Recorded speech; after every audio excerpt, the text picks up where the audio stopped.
이 시간에 말씀 기초로 이리로 와서 먹으라. 이리로 와서 먹으라 하는 제목으로 함께 말씀을 나누실 때 하나님의 은혜가 충만하시기를 바랍니다. 우리 말씀의 제목만 따라해 보겠습니다. 이리로 와서 먹으라. 이리로 와서 먹으라. 네, 감사합니다. 우리는 지금 하나님의 날개 아래 보호받으러 온 한 이방 여인 룻에 대한 하나님의 인애를 다루고 있는 룻기를 살펴보고 있습니다. 그중에서 지난 시간에는 이방 여인 룻을 위해서 보아스를 보내주신 내용까지 살펴보았습니다. 하나님은 당신의 날개 아래 보호받기 위해서 나오는 자들을 갸륵하게 보신다 그랬어요. 갸륵하게 보신다. 갸륵하게 보시고 인애를 베풀어 주십니다. 보아스를 보내주십니다. 우리 하나님께서 우리 성도님들 한 사람 한 사람에게도 보아스를 보내주시기를 기원합니다. 제가 우리 성도님들 한 사람 한 사람을 다 보면은 정말 룻과 같은 분들이다 이런 생각이 듭니다. 귀한 분들이라는 생각이 들어요. 하나님의 품을 사모하여 그 날개 아래 보호를 받으러 온 분들이기 때문에 그렇습니다. 하나님께서 이분들에게도 모두 보아스를 보내주시기를 기도합니다. 보아스를 보내주실 것을 믿습니다. 오늘 말씀이 이어지는 내용으로 이제 보아스가 룻에게 인애를 베푸는 내용이에요. 지난 시간 말씀에도 이미 보아스가 룻에게 인애를 베푸는 내용이 많이 나왔습니다. 어떤 인애를 베풀었죠? 내 밭에 있으라. 자기 밭에 머물도록 했고요. 또 물도 같이 마시라 그랬죠. 또 격려하며 축복하는 내용도 나왔습니다. 오늘 말씀은 계속해서 보아스가 이 외에도 룻에게 인애를 베푸는 내용인 것입니다. 우리 하나님의 은혜, 보아스의 은혜가 정말 끝이 없듯이 하나님의 인애도 끝이 없습니다. 오늘 본문을 통해서 우리가 보아스의 인애를 생각하면서 또 우리에게 베푸신 하나님의 은혜, 그리스도의 은혜를 기억하면서 감사하고 하나님께 영광을 돌리는 복된 예배가 될 수 있기를 기도합니다. 14절부터 보겠습니다. 식사할 때가 되자 보아스는 룻을 식사의 자리로 초대해 주었습니다. 우리 14절 보시기 바랍니다. 이리로 와서 떡을 먹으며 내 떡 조각을 초에 찍으라. 우리가 보통 식사 초대는 가장 큰 친밀감과 호의의 표시라고 할 수가 있습니다. 우리가 정말 누군가를 사랑할 때, 또 호의를 베풀고자 할 때 같이 식사하자고 하잖아요. 더구나 당시에 룻은 어떤 형편에 있었습니까? 심한 굶주림 가운데 있었을 것입니다. 뭐 먹을 게 뭐가 있겠어요? 우리 앞세대만 해도 굉장히 굶주렸습니다. 학교에 도시락 못 사가는 사람들, 그래서 점심시간에 물로 배를 채웠다. 이런 분들을 많았습니다. 그런데 이렇게 굶고 있는데 풍성한 식사의 초대를 받았으니 얼마나 큰 기쁨의 좋은 소식이었겠습니까? 우리 보아스는 룻의 필요를 잘 알고 가장 절실한 문제부터 해결해 주고자 한 것입니다. 자, 식사를 초대하는 이 모습을 보면 우리는 보아스도 보아스지만은 우리의 보아스는 누구죠? 우리 진짜 보아스는 예수님의 초청이 생각납니다. 우리 복음서에 보면 예수님께서도 제자들을 식사의 자리로 초대해 주셨습니다. 우리 가장 대표적인 경우가 요한복음 6장 35절입니다. 6장 35절. 어떤 말씀입니까? 예수께서 이르시되 나는 생명의 떡이니 내게 나오는 자는 결코 줄이지 아니할 터요 나를 믿는 자는 영원히 목마르지 아니하리라. 누구든지 예수님께로 와서 생명의 떡을 먹으라는 것입니다. 와서 먹으라는 거예요. 예수님께로 가서 생명의 떡 예수님을 먹고 영원한 생명을 얻을 뿐만 아니라 줄이지 않는 풍성한 삶을 살 수 있기를 기도합니다. 이뿐만 아니라 요한복음 21장에 또 예수님께서 제자들을 식사 가운데 초청해 주시는 내용이 나옵니다. 예수님은 자신이 십자가에서 죽으신 후에 시르이와 좌절에 빠져있던 제자들에게 찾아오셨습니다. 그리고 그들을 위해서 숯불을 피워놓고 아침을 차려놓고 제자들을 초청하시는 것입니다. 이르시되 와서 조반을 먹으라. 예수님은 아침 식사 가운데 제자들을 초청해 주셨어요. 예수님은 사랑하는 제자들과 함께 조반을 나누며 그들과 사랑의 관계를 회복하기를 원하셨습니다. 또 그들의 사명을 회복해 주시기를 원하셨어요.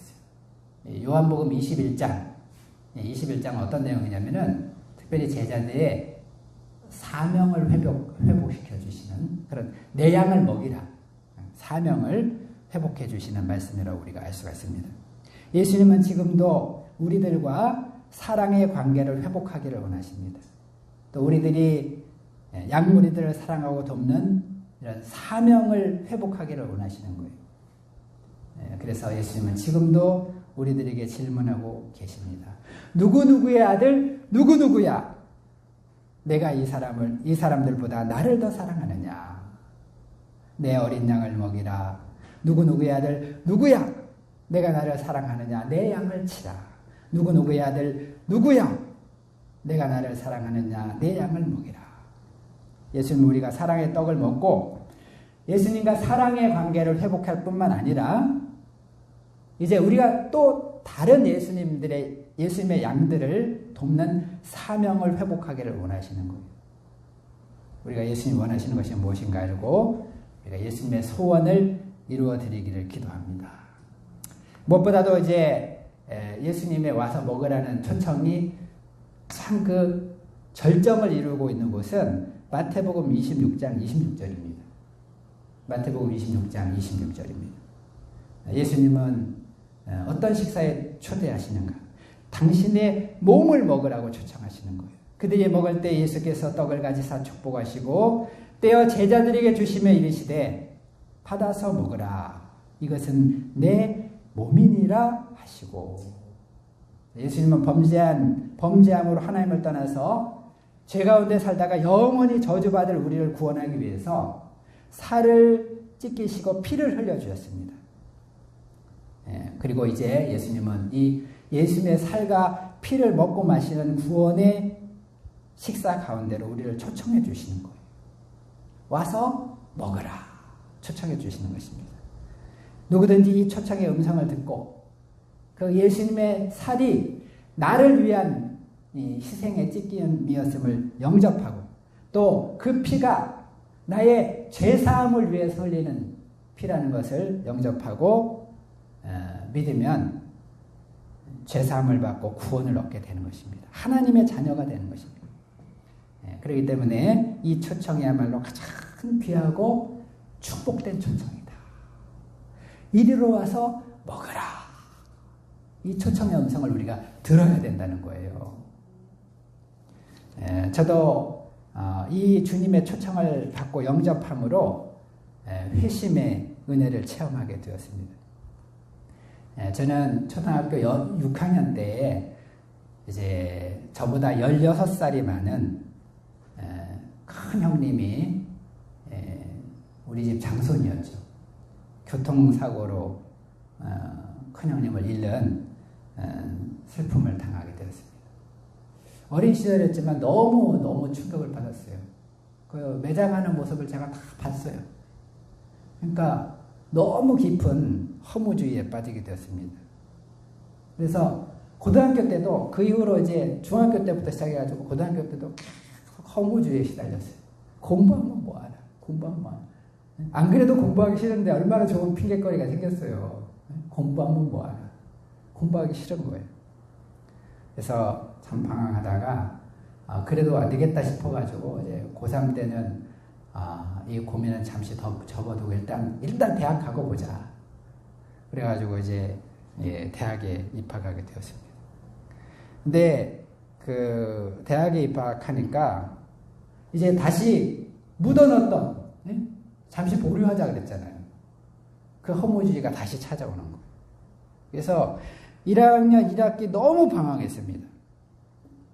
너무너무 방황했어요. 거의 진짜 죽을 뻔했어요. 죽을 뻔했어요. 방황하다가 술 마시고 한강에 뛰어들어가지고 건너간다고 수영을 하다가 갔다가 올 때, 저희 집 앞에 남한강이 있거든요. 갔다가 올 때 힘 빠져가지고 죽을 뻔했어요. 진짜 신문에 나는구나 할 정도로 정말 죽을 뻔했는데 간신히 살아났습니다. 그리고 이제 2학기가 시작되기 직전에 이제 학기 준비하기 위해서 이제 서울에 올라왔죠. 올라와서 벤치에 앉아 있다가 같은 반 친구를 통해서 전도를 받았고, 제 얘기를 이렇게 들어보더니 네가 가야 될 때가 있다. 그러면서 당시에 정말 유명했습니다. 유명한 그 선교단체, 대학 선교단체로 데리고 갔어요. 그래서 제가 거기서 성경 공부를 하는데 은혜를 너무 많이 받은 것입니다. 너무 많이 받았어요. 준비가 된 거죠.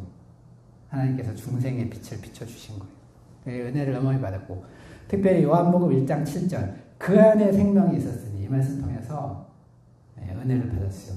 나는 정말 죽으면 끝이다. 인생이 너무 허무하다 시달리고 있었는데 예수님 안에는 생명이 있다는 거예요.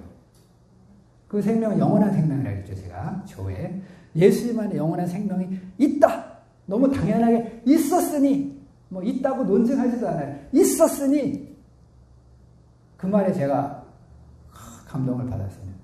성령의 감동하시죠.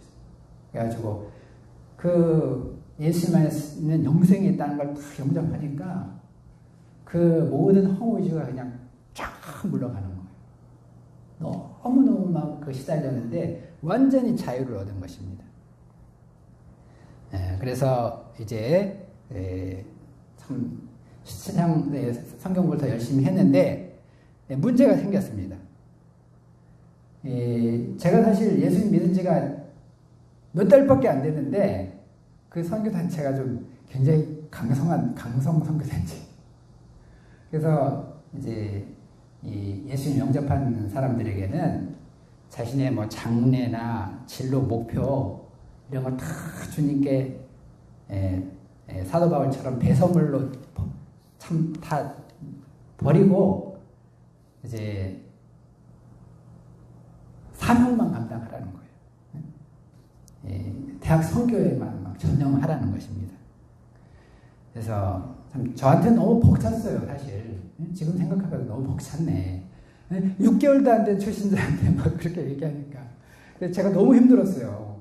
제가 가난한 우리 집을 일으키려면은 최소한 그 고시는 합격해가지고 입신양명을 해야 되는데 그거 다 포기하라 그러니까 감당이 안 되는 거잖아요.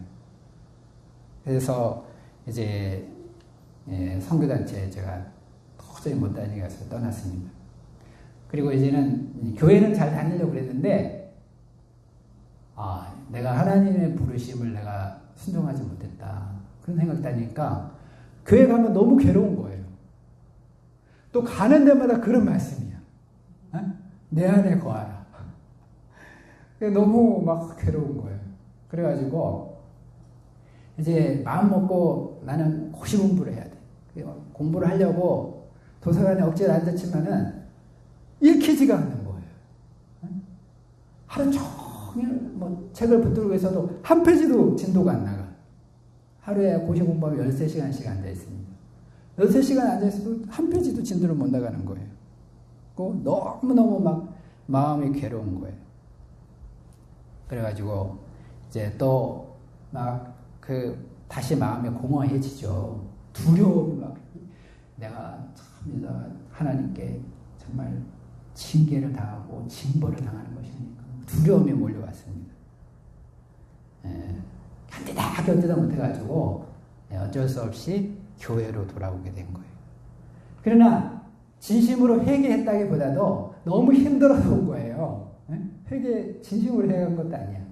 너무 힘들어서 어쩔 수 없이 그래 주님께 가야 되겠다. 교회는 다녀야 되겠다.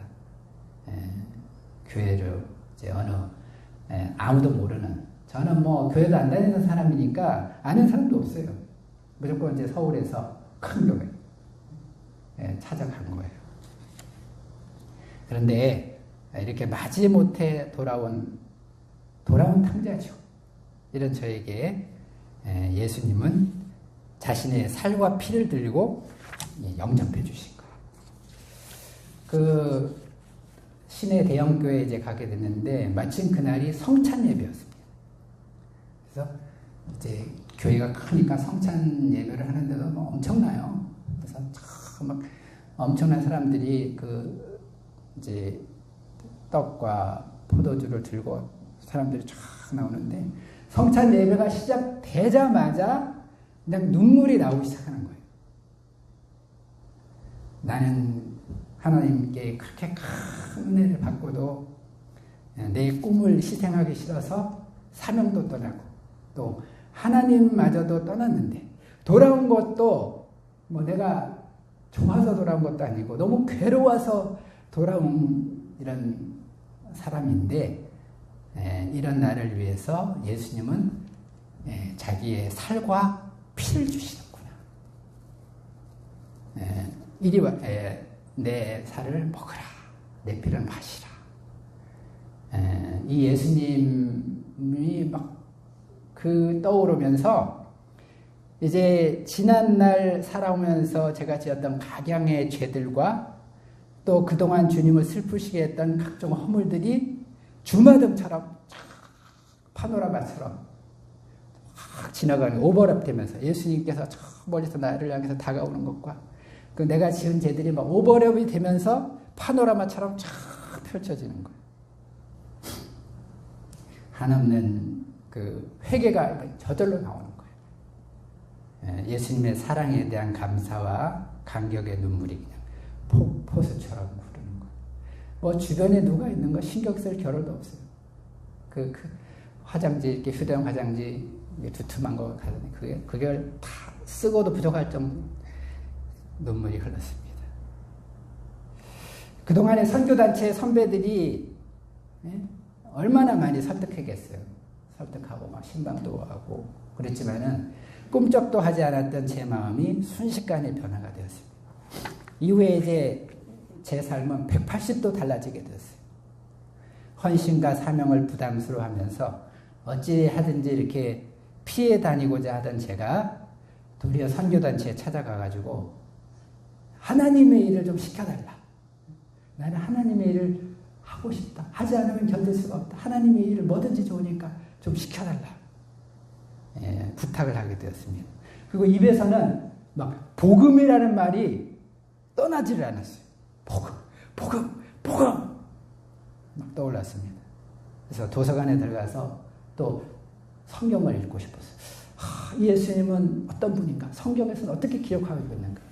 그래서 성경책을 들고 빨간 펜을 들었습니다. 구약 성경 창세기에서부터 읽으면서 예수님과 관련된 그런 관련된 부분이라고 생각되는 곳에는 다 줄을 그었어요. 그으면서 성경을 읽었어요. 하루에 제가 고시 공부하던 실력이 있잖아요. 성경을 읽어도 13시간씩 읽고 어깨가 막 아프고 눈에 뗄 수가 없어. 도서관 문을 닫을 때까지 뗄 수가 없어. 성경을 쫙 읽었습니다. 읽는 가운데 나중에 보니까 성경책이 막 빨간 줄로 거의 막 다 물이 들었어요. 이를 통해 제가 두 가지를 깨달았습니다. 성경은 위대한 통일체다. 두 번째, 성경의 주인공은 예수입니다. 예수님은 약속된 구원자시다. 메시아다. 이거를 이제 누가 가르쳐주지도 않았는데 정말 성령의 감동으로 깨우치게 되었습니다. 그리고 이제 그 감사와 감격으로 자발적으로 이제 험난한 가난한 간사는요 목사님하고 또 달라요. 타이틀도 없어요. 아무런 그런 지위도 없어요. 평신도예요. 사실은 간사는 선교단체 간사는 선교단체 간사로서 20년 가까이 헌신을 하고 또 그 은혜 때문에 이제 목사까지 되었습니다.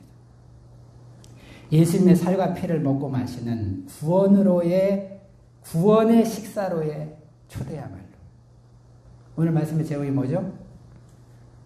이리로 와서 먹어라. 이 초대야말로 정말 가장 복된 초대다.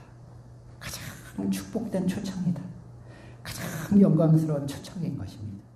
누구든지 이 초청의 음성을 듣고 그 살을 먹고 그 피를 마시기만 하면 죄사함을 받습니다. 구원을 받습니다. 하나님의 자녀가 됩니다. 왕같은 제사장들이 되는 거예요. 우리를 위해서 살과 피를 희생해 주시고 이리로 와서 먹으라. 나에게 와서 먹으라. 내 살을 먹으라. 내 피를 마시라.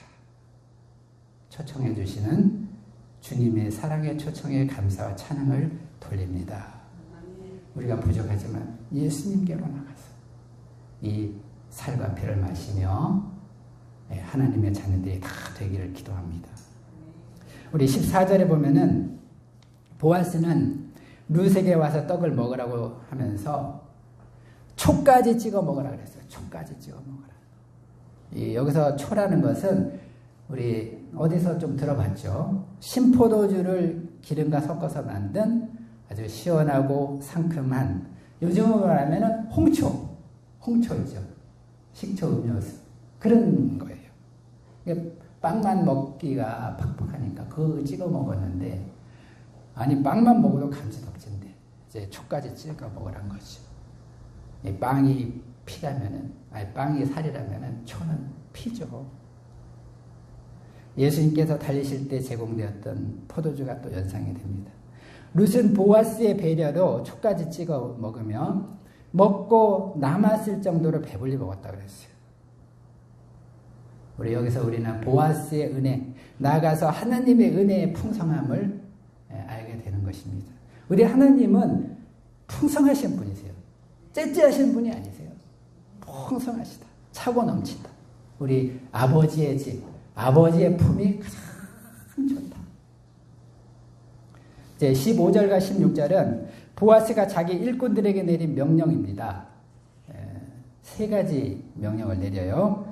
먼저 그가 곡식단 사이에서 죽게 하라는 명령을 내렸어요. 여러분, 우리 보통 이삭 죽기는 어디서 합니까? 추수가 다 끝난 밭에서 거두거나 또 곡식을 거둘 때 따라다니려면은 멀찍이 뒤에서 뒤따르면서 주워야죠. 어디 사이에서 막 주우면 어떻게 되겠어요? 그러면 자기들이 추수해야 될 것도 다 막 주워갈 수 있잖아요. 근처에만 있어도 성가시게 되고 주인 입장에서 보면은 이제 손해가 될 수 있는 것입니다. 근데 보아스는 룻에게 곡식단 사이에서 죽게 하라고 명했어요. 특혜라니까, 특혜. 그러니까 이거는 땅 짓고 헤엄치기야. 너무나 쉬운 거죠. 우리 하나님의 인애가 임하면 모든 일들이 쉬워진다는 거예요. 술술 풀린다.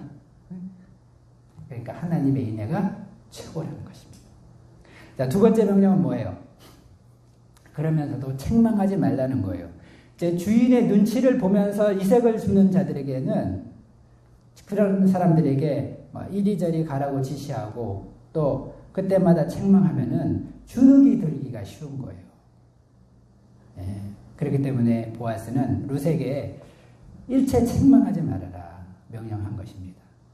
이런 볼 때 보아스가 룻을 얼마나 사랑하고 배려하고자 하는지 보여주는 것입니다. 우리 보아스처럼 우리 예수님도 우리 사랑하는 자들의 내면까지도 배려해 주시는 것입니다. 행여라도 마음이 위축되거나 상처받지 않을까 염려하며 배려해 주십니다. 우리 보아스의 배려가 정말 넘치는 것처럼 예수님의 배려는 끝이 없습니다. 로마서 8장 1절에 보면, 그러므로 이제 그리스도 예수 안에 있는 자들에게는 결코 뭐가 없다고요? 정죄함이 없다고 그랬어요. 예수님이 이제 그 안에 있는 자들에게 책망하지 않으신다는 거예요. 책망하지 말라는 거예요. 그 안에 있는 자들에게는 정죄함이 없습니다. 왜냐하면 그리스도 예수 안에 있는 생명의 성령의 법이 죄와 사망의 법에서 우리를 다 해방시켜 주셨기 때문에 그런 거예요. 이제 우리는 눈치 보면서 주눅 들어서 살아가는 종이 아닙니다. 우리는 이제 자녀예요. 자녀예요. 정말 얼마나 큰 은혜입니까? 하나님의 크신 인애를 찬양드리는 것입니다. 세 번째 명령은 16절에 나옵니다. 또 그를 위하여 곡식 다발에서 조금씩 뽑아버려서 그에게 죽게 하고 꾸짖지 말라. 여기 이 말씀을 보면 또 그를 위하여, 또 그를 위하여, 또 더 은혜를 베풀어 주려는 거예요. 하나님의 인애는 끝이 없습니다. 우리 방금도 읽었죠. 주는 그 인자심이 뭐라 그랬어요? 영원하다 그랬어요. 끝이 없는 거예요. 이 세 번째 명령은 그냥 뭐 떨어진 이삭을 죽게 하는 정도가 아니라 아예 그냥 곡식 다발에서 일부러 뽑아서 좀 흘려주라는 거예요. 이 정도가 아니면 이삭 죽기가 아니라 거의 이삭 나눔이죠. 나눔의 수준이에요. 땅 짚고 헤엄치는 정도가 아니라 그냥 줄을 매가지고 앞에서 끌어주는 정도인 것입니다. 정말 최대한의 편의를 봐주려는 거예요. 우리 하나님께서 인애를 베풀기 시작하면요, 안 될 것이 없어요. 그냥 막 끌어줘 버리니까 완전히 모든 것이 풀입했습니다. 우리 보아스의 이 세 가지 명령은 우리 하나님의 인애의 모습을 보여주는 거예요. 하나님의 인애는 은혜 위에 은혜입니다. 하나님은 자녀들에게 형언할 수 없는 은혜를 베푸시는 거예요. 하나님의 인애가 최고입니다. 하나님의 인애가 가장 좋은 거예요. 다른 것 찾아가지고 뭐 다른 것 더 좀 뭐 없나 이렇게 기웃거리면 안 된다는 거예요. 이 하나님의 인애가 가장 인애를 받는 사람이 가장 행복한 사람인 거예요.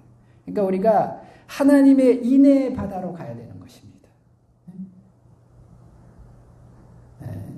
찬송가도 있잖아요. 인애의 바다, 은혜의 바다로 가자. 그 인애의 바다예요. 인애의 바다로, 하나님의 인애의 바다로 우리 자신을 붕덩 던질 수 있기를 바랍니다. 인애의 바다로 그냥 뛰어들 수 있기를 바랍니다. 우리가 어떻게 이 인애의 세계로 들어갈 수 있습니까? 룻처럼 하면 되는 거예요. 어려울 거 없어요. 진실로 모든 것들 내려놓고 하나님의 날개 아래에 거하고자 하면 되는 것입니다. 우리가 이러려면 세상에 여러 가지 잡은 것들은 놔야 돼요. 탐욕의 손 놔야 됩니다. 미련을 버려야 됩니다. 손해가 있더라도 다 놓고 하나님의 날개 아래로 가야 되는 거예요.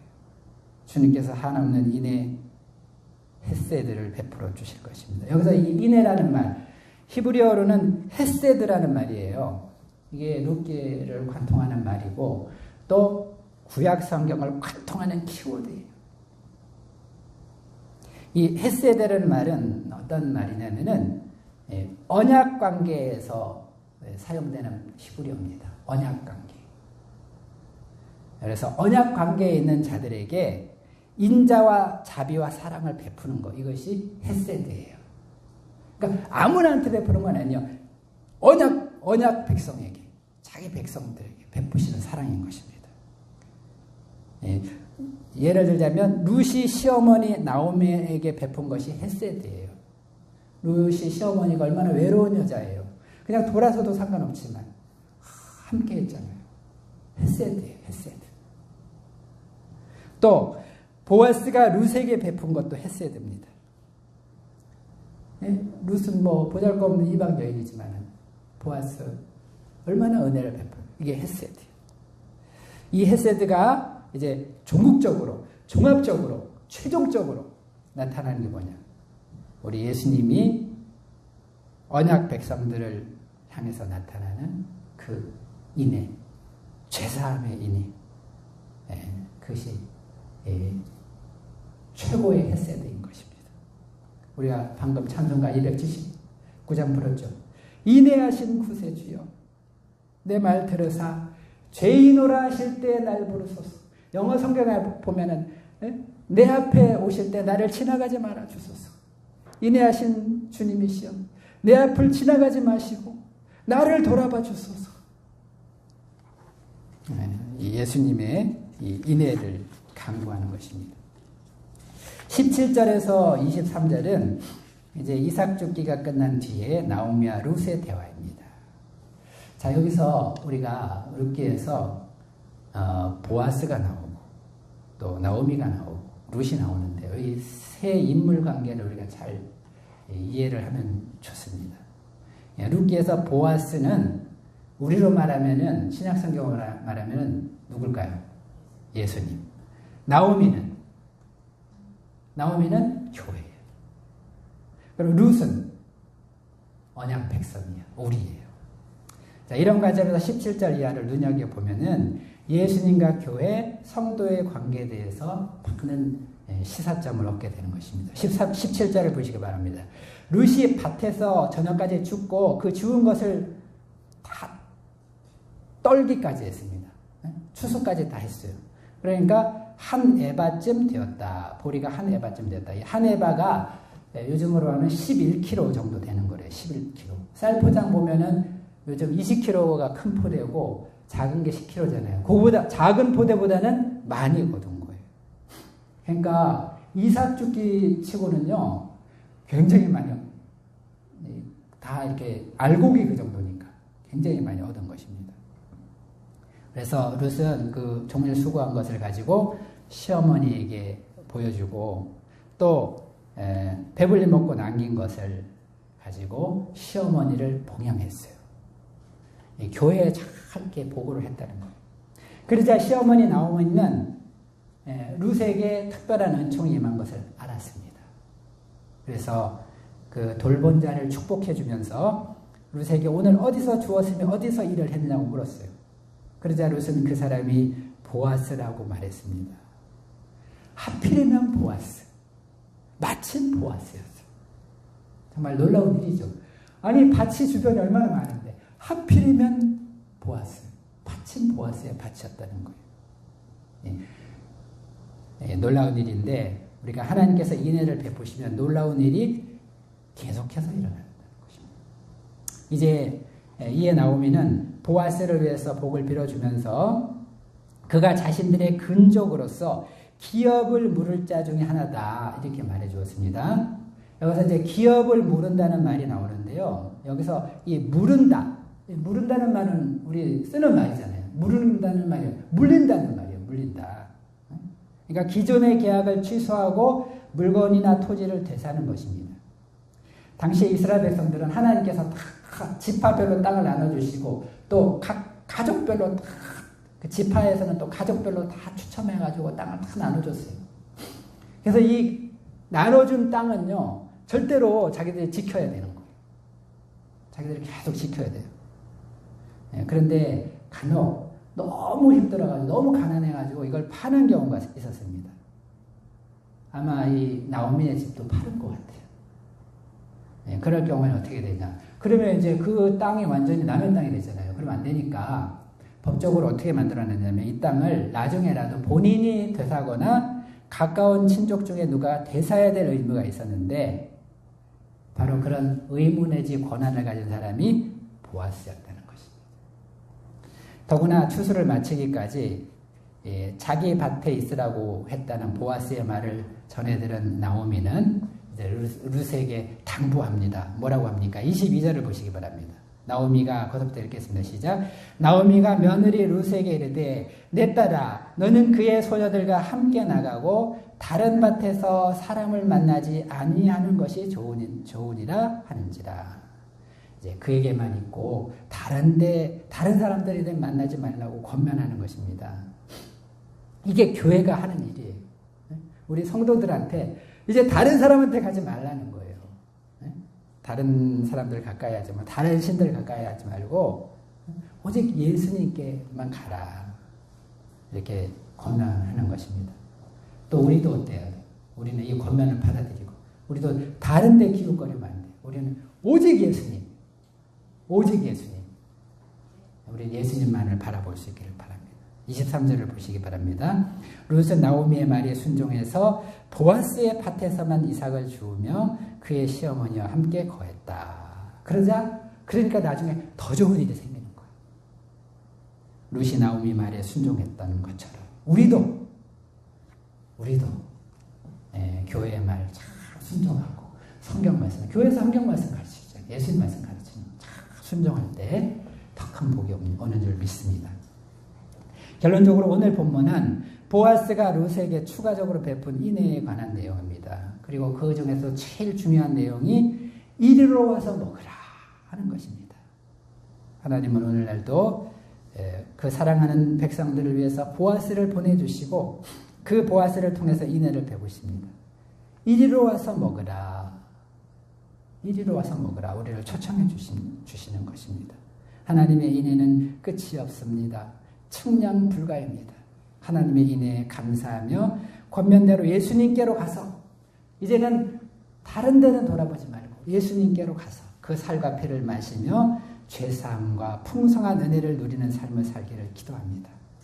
오늘도 우리에게 가장 좋은 보아스이신 예수님을 보내주시고 이리로 와서 먹으라 초청해 주시는 예수님의 인애를, 하나님의 인애를 감사하며 찬양드립니다. 할렐루야!